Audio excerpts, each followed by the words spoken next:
Part of the government's job, keeping flyers safe from terror. Part of the way they do it, secretly deploying law enforcement personnel on planes who can then act fast should anything happen. But are safety efforts being bogged down by agency politics or even more trivial matters? What Drew Griffin of CNN Special Investigations Unit reports may, repeat, may shock you. The Federal Air Marshal's mission: protect America's commercial aircraft from future terrorist attacks. With a nearly $1 billion budget, how many attempted terrorist attacks have the Federal Air Marshals foiled? None that we've been told about. They did shoot and kill one man, a person at Miami's airport with mental health issues who claimed to have a bomb in a backpack. As far as arresting terrorists or anyone else, I have the statistics for last year that they've made 4 arrests for an appropriation of over $800 million. It came out to more than $200 million per arrest. It's just ridiculous. So what's going wrong? Air marshals CNN talked to for this story describe a federal agency in chaos where bored and frustrated air marshals focus more on internal squabbles than watching for bad guys. The marshals asked we not show their faces. We don't have managers that provide training or provide leadership or do anything other than produce conflict. How can you say you're protecting the public when you're playing games? Look at this dry erase board in an air marshal's office in Orlando, Florida. CNN was told managers used the board to keep track of how many minority air marshals had been disciplined.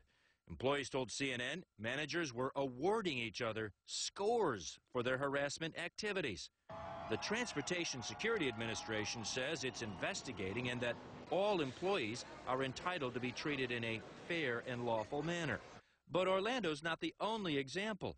All over the country, from Las Vegas to Seattle to Cincinnati, air marshals have filed official complaints claiming age, gender, and racial discrimination. In Cincinnati alone, 20% of the office filed complaints, according to their lawyer. 6 marshals say they were then retaliated against in the workplace with undesirable assignments.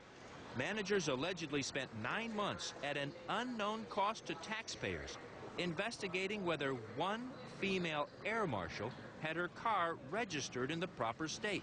At the conclusion of that, she was notified that the car in question belonged to a different air marshal, so they were dropping the inquiry.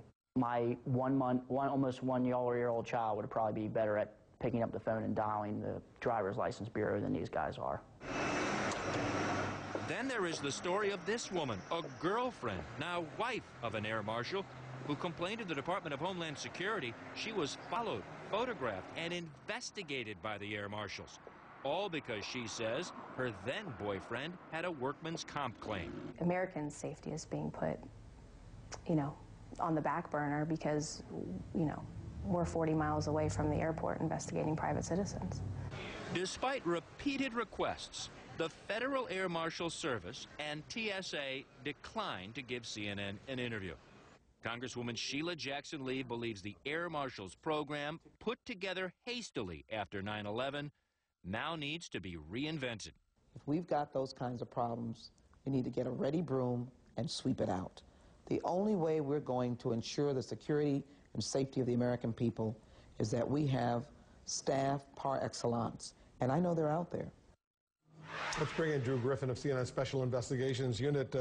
Drew, this is pretty shocking stuff. The Congresswoman, I think she wants a clean sweep of this agency. You've been covering air marshals for a long time. Why so many problems? This group was hastily put together after 9/11. It was kind of a knee-jerk reaction to get this group together. Many of the air marshals point to a group of former Secret Service agents who have taken over this department, Wolf, and they say have run it basically into the ground from the ground up. As we have been reporting for 3 years now, the odds of an air marshal actually on your flight are embarrassingly low.